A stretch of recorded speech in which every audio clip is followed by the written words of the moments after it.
love this season, in that case, send me your therapy bill. I have more lines than Kat. They like, it's bad. It's Bobby, who was just the stage manager. Yes, she had more lines than Kat. But Sam and that writer's room, guys. Sam and that writer's room. Like, I think people need to normalize not doing all the work. Like, people have their autonomy, but it's just like overly excessive and kind of weird. Like, even me.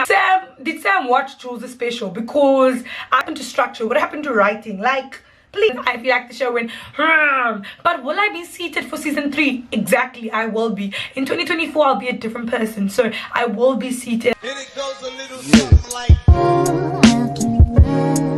you all summer, and after fall, I'll keep you all. Hi guys, welcome to my review Lifestyle and Academia channel. My name is Agapé, like the love. If you're new here, then hi, welcome. This is a safe space. Unless you don't like Euphoria, then this video is a bit weird. But if you're not, welcome back to my channel. Thank you again for clicking on one of my videos. In today's video, as you guys can tell by the title, I'm going to be discussing Euphoria. I still don't know what I'm going to caption the title. But we'll see what happens. But this video, I'm going to be talking about Euphoria season 2. I'm going to be giving my review of the show and how the season 2 was. I don't know if I should preface by saying there will be spoilers, but like if it's a review, I feel like you should know this isn't a review free video. There will be spoilers and we will be discussing the show. It was such a tumultuous season. Like, I don't know if I enjoyed it or I didn't. I just had a lot of feelings and I thought, why don't I flip a camera on and discuss that? So that's what I'm going to be doing. I do want to say that this is my opinion. I feel like even when people make videos and like record videos and talk about their thoughts, people always get mad, but it's like, this is my opinion. If you disagree with it, feel free to comment down in the section, like in the comments, and I like engaging with that. But yeah, once again, this is my opinion. Like, this is just how I feel. So yeah, let's get into it. I do want to say that I did not like this season. Season 1 was so much better in my opinion. Just because, I want to say just because, but there's actually a plethora of reasons as to why I think season 1 was better. And also, if you see me looking down, it's because I have a whole bunch of notes and things that I want to tackle in this video, so I don't forget. So I wrote them down. So if you see me glancing down like this, that's literally because I'm looking at the notes. But there's a multitude of reasons as to why I didn't like the season as much as the first, but there's also a lot of technical reasons as to why the season just didn't do what it needed to do, especially the first 4 episodes of 8, right? So basically half of the season. But my first point that I want to start off with, okay, a point that I want to make that's not as serious, but I think it's still quite valid, was about how that things that drew us to Euphoria in the beginning weren't there. So a lot of the reason why Euphoria was such a popular show was how immersive the music and the makeup department was. Both elements popularized the show, but they were so intrinsic to why it worked, the music, especially the music in Labyrinth's case, and the makeup team, that season 2 having this more darker, nitty-grittier side to it. You can see it in the makeup and just the lack of inspiration with the looks and stuff, to the music falling short. It was so disappointing because I know that the music was such a key element as to why the show was so immersive, because the music was its own character. It met you right where it was. There's a reason why Labyrinth again won an Emmy for his soundtrack, because it just worked so well with the characterization of each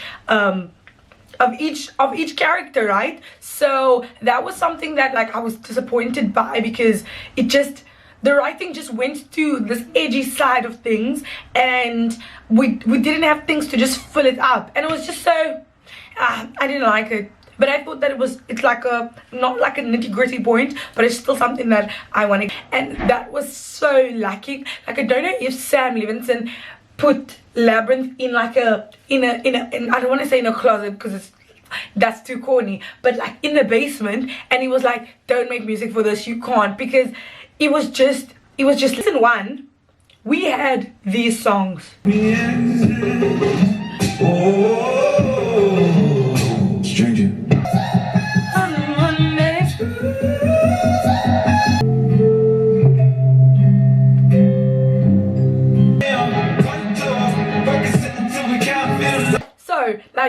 I was just picking some of the songs. Obviously the soundtrack was so lovely. It was 25 songs long, and as you guys can see if you're new also, there's a whole bunch of albums in the background, because for me, like, the music sets a tone, it sets a pace to a certain, whether it be a show or movie, a soundtrack to something. And the first season, it was so immersed in that.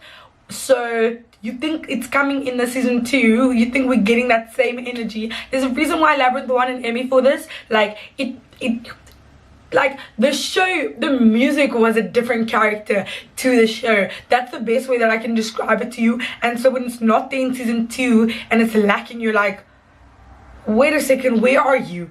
And then another thing would be like the makeup and the funness. But the thing is, I knew that it would, they said that the second season would be a little bit more grittier, but like, where were the looks? Come on guys, like, where were the looks? Oh my word. Okay, so anyways, that was like my first point, because it's very like right.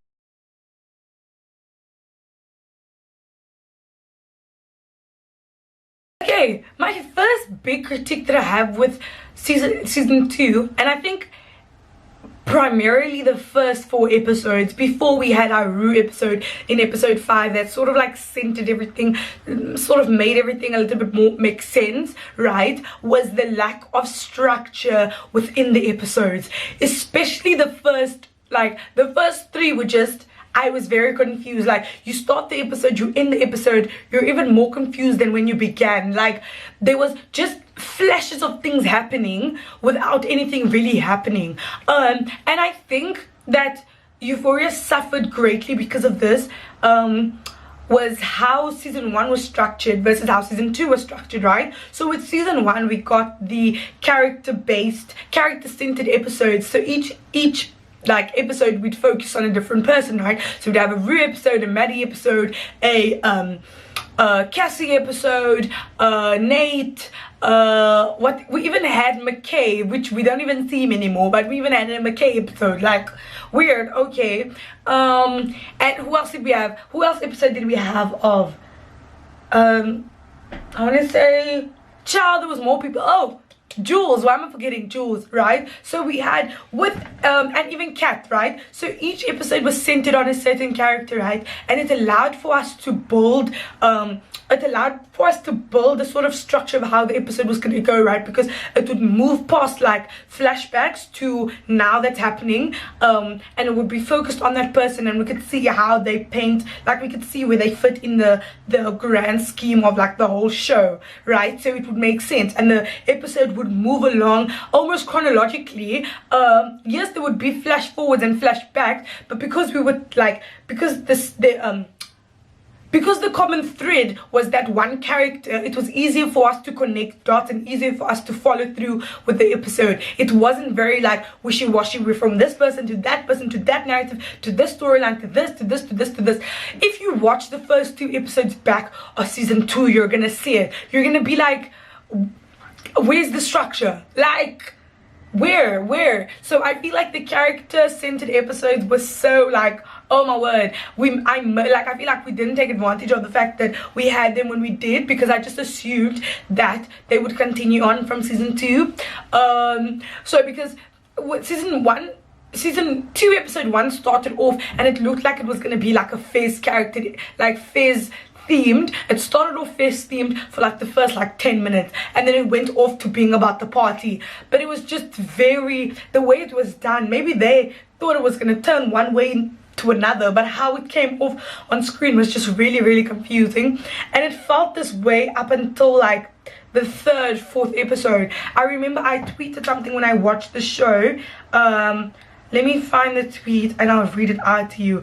I was just, no guys, like, let's be serious. I said one thing about Euphoria episodes, they are scattered. Like, that was very messy, and I know all of the discourse behind what happened will distract people from the shameful composition of that episode, just all over the place. I tweeted this after watching episode 3, I think,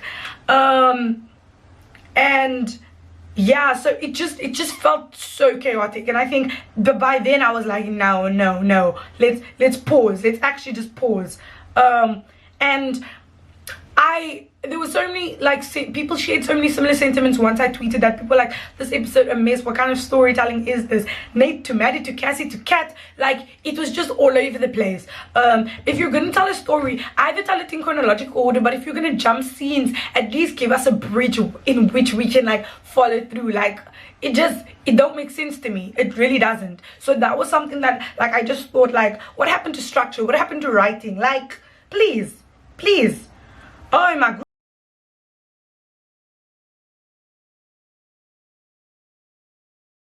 Like this character is gonna have their whole little like point because of how like centered it was around this person, and that person would be Cassie. And they're so like the character is so complex. But I wanted to read something that one of the writers I follow on Twitter like wrote about the show.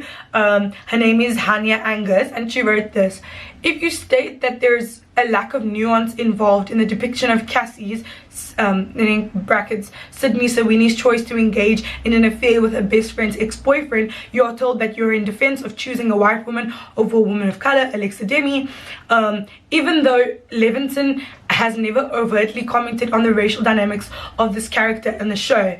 And I wanted to talk about Cassie in terms of like her sexualization, and also in terms of like just the character in general. I feel like, I know people were talking about how like Cassie went from worse to worse to worse to worse. Like she just went down bad, down bad, down bad, down bad. The bottom, so you play The Bottom by Grace Abrams. The bottom was made for Cassie. Like, but the thing is, we don't have like, it just felt very random. It felt very like there was no, you couldn't even explain. Like I feel like in the writing, you don't, Cassie, her decisions are not justifiable. Like you don't even understand why she did this. Like this doesn't make sense, especially if we come from the fact that in season 1, and this is a point on its own, in season 1, like it ended off season 1 with Cassie having had an abortion, right? With McKay's kid, she had an abortion. Then suddenly she's going to her best friend, man. Like it just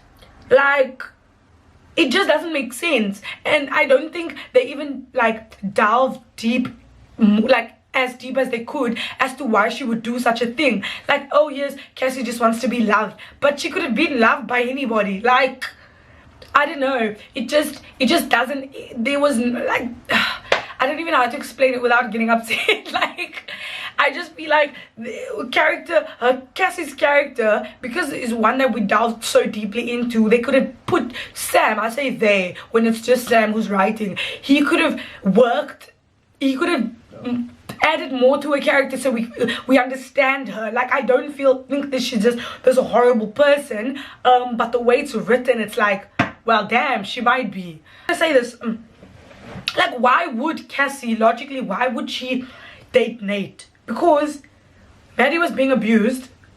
She knows this. Like, what would make Cassie in the brink of her being like in this tumultuous place? Like, she just had an abortion, and now she's like, you know what I should do? I should get involved with my best friend's ex. And her whole idea of like, oh, they weren't together, but it's like, sister, please.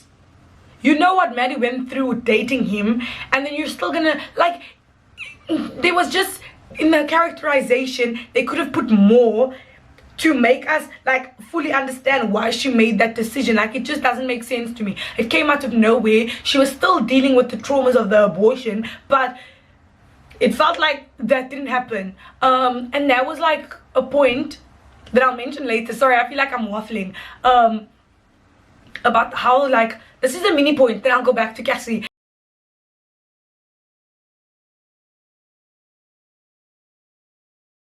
But like how a lot of the events in season 1 didn't really play into season 2. So like Cassie and the abortion, that was a big thing that happened. Like that it was such a big moment for her going to the clinic and everything and deciding this is what she's gonna do. But then it felt like after that they forgot about it. Even Kat's character, it felt like all the work that had been done in the first season, forgot about it. Like, there were so many things that happened in Jules' special. Did Sam watch Jules' special? Because I feel like a lot of characterization that happened with Jules in her special, a lot of the work was undone. Like no, it don't make no sense. A lot of loose ends, and you can even see that now in season 2 with how things ended off. There's gonna be bare loose ends that are not gonna be tackled in season 3, because I feel like season 3 might be a time jump. So it's just really frustrating on so many different levels.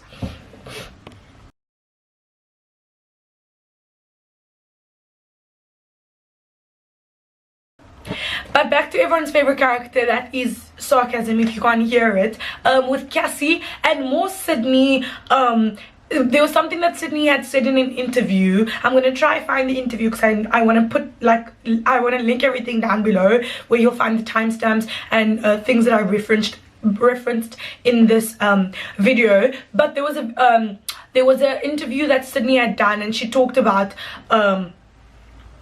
how there were certain scenes that she was uncomfortable, and then like that had been written down, that Sam had written down. There were certain things that she was uncomfortable, then Sam took them out. Then Sam took those certain things out that she wasn't uncomfortable with doing. She was like, this isn't really necessary. Then they took it out of the show to show that she has autonomy. But in my mind, that just made me think like, bruv, this season was already wild. Like, we saw Cassie naked almost every episode, and there was stuff that was taken out. So what was written in? To me, it was just what, and I'm not even like a prude, but like I don't need to see everything everywhere all the time. Like almost this like fantasy, but it didn't work to shift the narrative. And I know a lot of people say like, oh, I know you get people on opposite sides. Some people are like sex scenes and like nudity and stuff doesn't like progress a show or like doesn't add to it, and then you get people who are like, no, and it does, and it's art and da. But I feel like Euphoria is on the extreme side of it, because it's like I don't need to see it all the time. I don't need to see it everywhere. Like, you know, some things can be implied. You don't have to show me it in the first opening credit of the show. Like, you really don't. So especially with Sydney, like, and I know everyone, like, people have their autonomy, but it's just like overly excessive and kind of weird. Like, even me, I'm uncomfortable watching. I'm like, this is just weird, you know. And so the fact that there were scenes that had to be taken out and what we're watching is already weird, I'm like, then what the heck was written? It's just no. And especially when season 2 first started, there was a lot of debate and a lot of like talk about this, because obviously she's not an infant, she's not a child, she has autonomy, but at the same time it's like, was the excessiveness of excessive nudity, is it really pointing us in the direction of like storytelling or anything? No, I feel like it's just embellishing in the lack of good writing. It's trying to make up for that by showing us breasts, and like, I don't need to see that. Like, I don't. So that was something that I was really annoyed by. But then also seeing it in the article, I was like, so what did Sam write? Because this is already making me uncomfortable.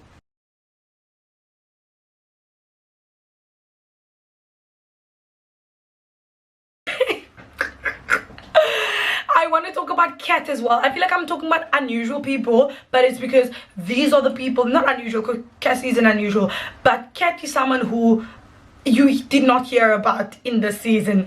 And they were saying that like word on the street was that Bobby Ferreira had beef with Sam Levinson, and like, this is allegedly though, nobody come for me, I'm saying this is allegedly.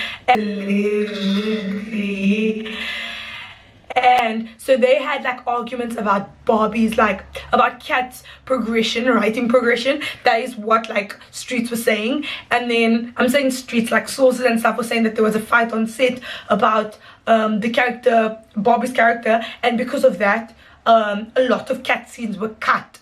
And you know what, I kind of see why, like I kind of understand, because when you watch the show, especially if you watch the first season to the second, Kat played such a vital role in the first season, right? To the second season, now Faye and Bobby have more lines than her. Like,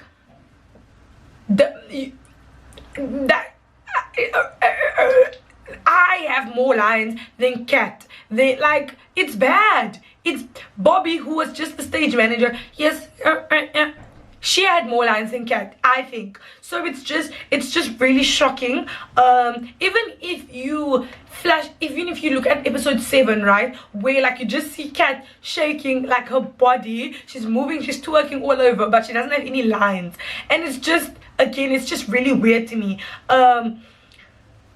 And yeah, it's just, but the thing is, what's frustrating though with Kat's character is that there's actually so much that you can work with in her character in terms of like the Euphoria space, because Kat is like the epitome of like a Tumblr internet kid, especially with her relationship with Ethan, because she was so online.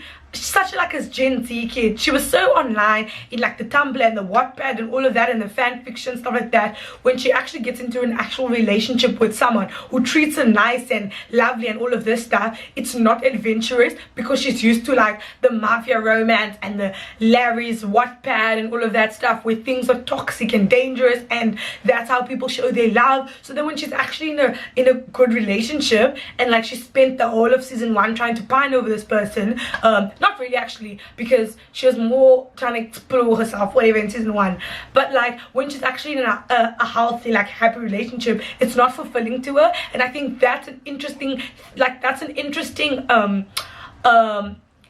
analogy and like point to make about like this Gen Z culture of like Wattpad and AO3 and stuff like that, and like the unrealistic expectations that we set up for ourselves when we get into real life like relationships, because it's not like this. It's not like the mafia romance. So like when she was thinking, and then there was that scene of like the Dothraki, what did I say, Drakkar? No, the Dothraki, and like she was picturing that, and that was like the person that she wanted, and not like the Ethan, the guy, the actual real life person who's in front of her. Like that's such an interesting like point to make about the culture that we live in, but then it just stops there. It like makes the point, but it doesn't delve deeper into it. It's just like, oh, here's a thought, okay, let's move on. And then also, again, I wanted to read something that Hania had said. Hania wrote an article actually about like season 2 of Euphoria, but this wasn't when the show was done. I feel like it was like hot, I want to say episode 7-6, right? I want to read.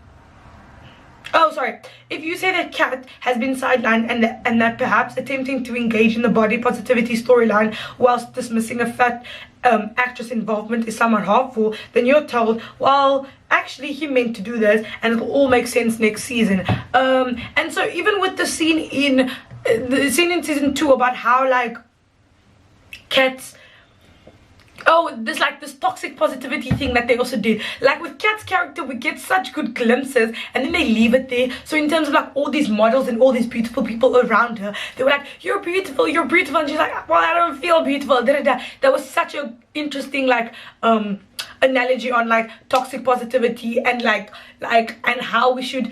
You see, they didn't even go further about this, and maybe Kat moving towards body neutrality instead of like body positivity, and even making a comment on how body positivity has now been like taken and like rebranded and remarketed, whatever. But Sam didn't make those points. He just made like, he wrote that one scene and then he left it there. And then the rest of Kat's character, Kat didn't have a character. Like there was no Kat didn't have words. And so it's just quite unfortunate to see a character that has such potential be sidelined like that, especially when I feel like she could have so much to offer in terms of like what you could leave with. Like I think Kat's character was one of the most interesting ones, especially in season 1, and to just see that be diminished is like, whoa.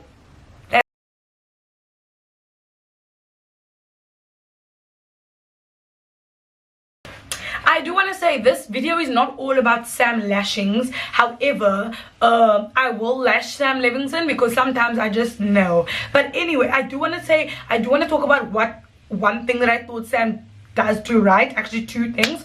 But like, I don't know if it's him specifically, but the cinematography is actually not terrible. Like they do parallel moments so well in Euphoria.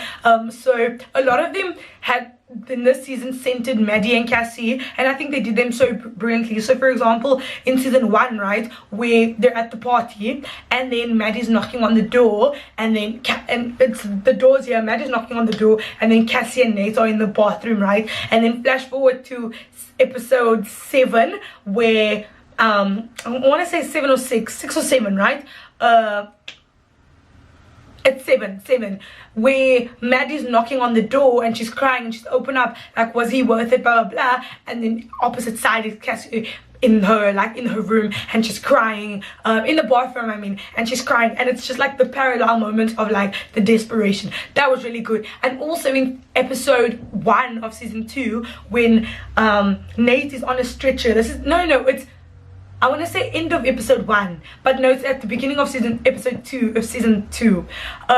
Nate's on a stretcher because Fez beat him up, as he should, and Cassie's walking all funny, and then Maddy's walking all poised, and Maddy's makeup is fully like done, and then Cassie's like she's been crying, makeup smudged, everything, the way that they're walking, just like the differences in their characters, and how, because Maddy is like this rock hard, and Cassie's keeping the secret, and you can see it in her facial expressions, you can see it in how her makeup is done, you can see it in the lighting and everything. They do that super well. I love how they do the compositions. And even the finale episode where Rue and Jules, so like at the end of season 1 finale,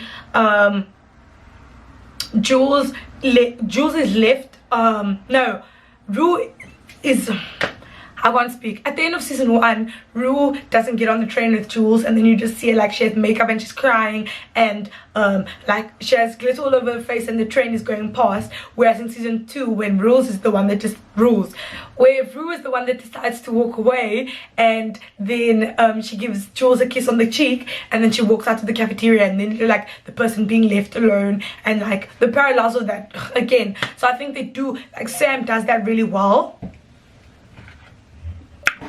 My good sister Rue went through a lot of characterization in this season, especially with her episode. So, and Zendaya knows I love Zendaya, like that's my sister, so nothing on Zendaya.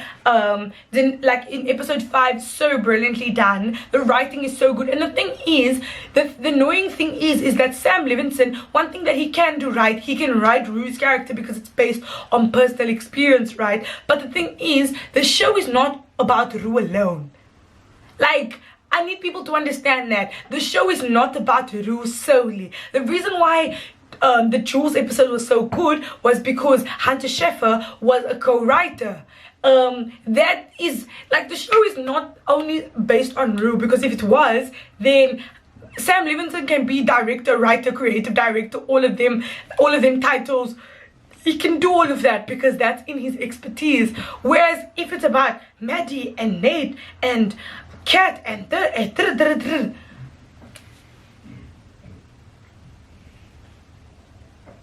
was a point that I wanted to make, talking about where the writer's room is.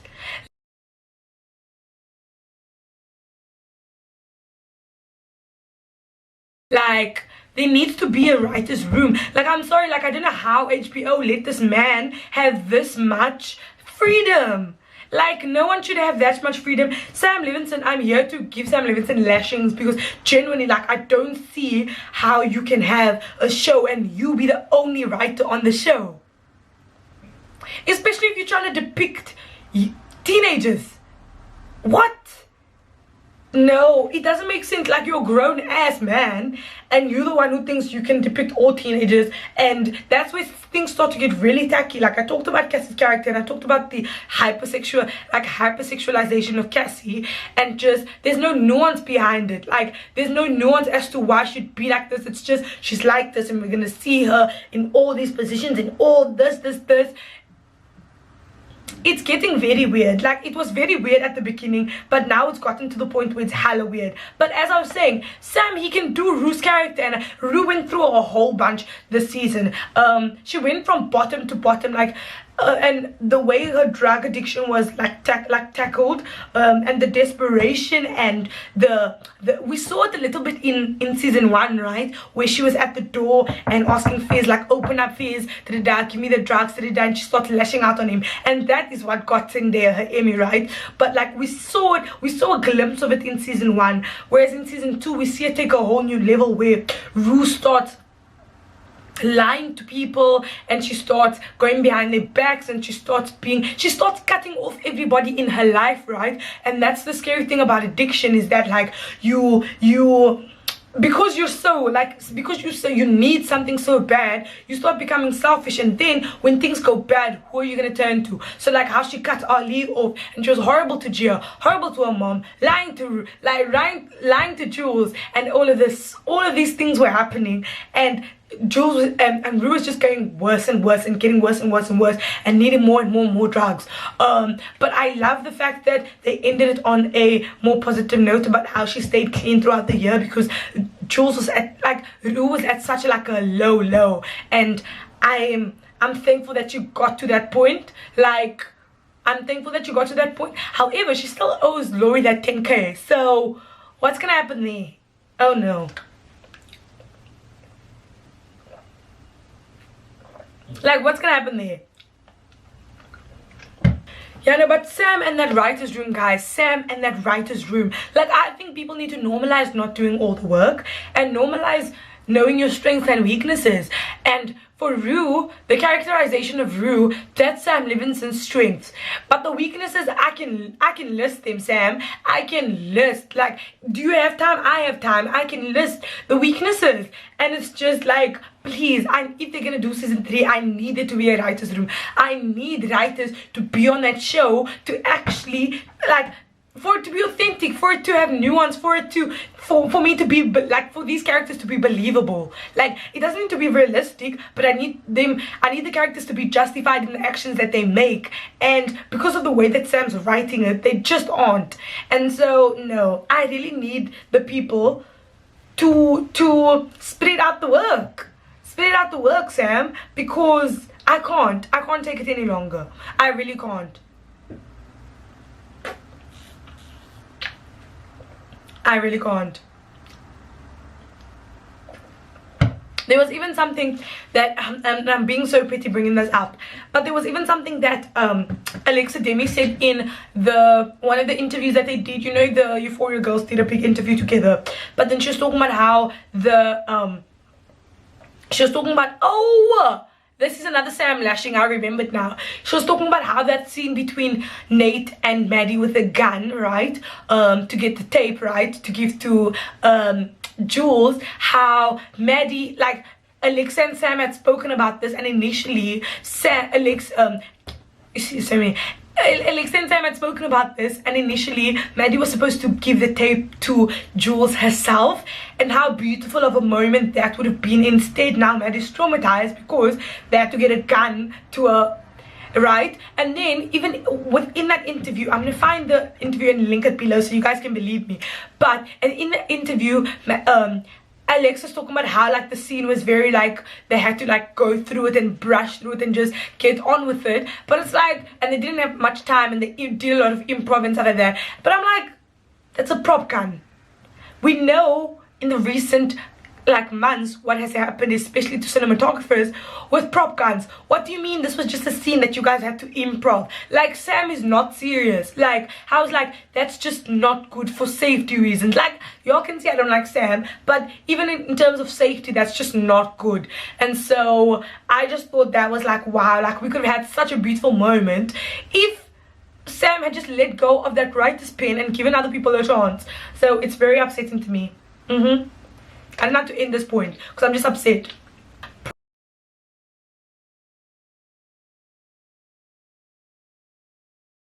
I'm trying to think what else I want to talk about. Nate was Nate, but at least he got his dad in jail. Thank you, Cal. He's gonna see the prison, as he should. And even with Cal, I did not care for Cal's backstory. Like, okay, because you abused kids, so I really didn't care for that. But it's fine.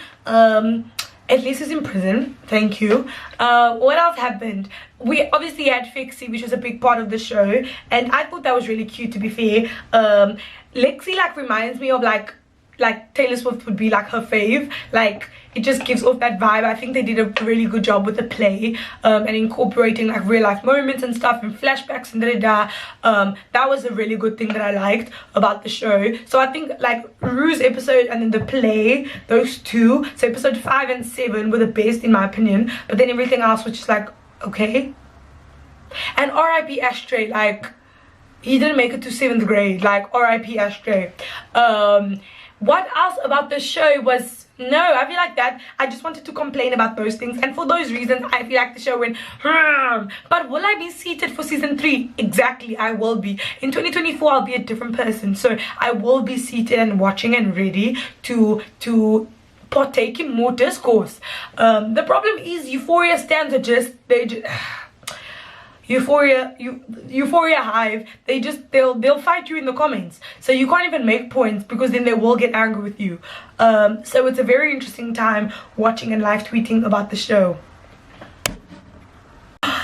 Before I forget this, I'm gonna add this in after Cat, but also talking about how like the Cat character was sidelined, and that was quite obvious. But if you think about it, Jules' character was sidelined too. The only storyline that Jules had in this whole season was the storyline with Elliot and Rue, and how like that was her only, that was the only thing that was happening. There was no outer things that she was dealing with or stuff that was, it was just that. And to think that Kat and Jules, two characters that were so prominent, ended up being sidelined in their own, like in the show, is just so weird to think about. In terms of writing wise, he needed people to help him. Sam needed people to help him, so it was just a mess. And I'm shocked that that was how the characters were treated. The Euphoria ending, we said RIP to Ashtray. Fizz is gonna be in jail. Rue still owes Lori 10k. Maddy's leaving, I'm pretty sure, because Maddy's leaving. What else is happening? Elliot's still there because he confirmed that he's going to be there for season 3. Somebody said on Twitter that why did they put Elliot and Kat together? Oh god, that's just too much. What else is happening? Yeah, I don't know what to expect. The third season's only going to come out in 2024 because of how booked everybody is and everyone's schedules are so busy. So until then, we're only at the beginning of 2022, guys. So I don't want to think about what's happening in season 3 because it's in 2 years time. So yeah, anyways guys, this was me rambling about Euphoria. Thank you for listening to me ramble, and it's a bit too close, and I want to hear your thoughts and opinions, so feel free to let me know them in the comments below. Maybe you love this season. In that case, send me your therapy bill because I will send you a couple pounds. No, but like, if you like this season, I want to know why you thought this season was good. And if you didn't, if you're just like me, then tell me why. And maybe it might be for the same reasons, maybe it might be for different reasons. Maybe but I really like the song that they did at the end. I really like that. But yeah, no guys, thank you so much for watching my video. I hope that you enjoyed it. I will see you guys in my next video. And it goes a little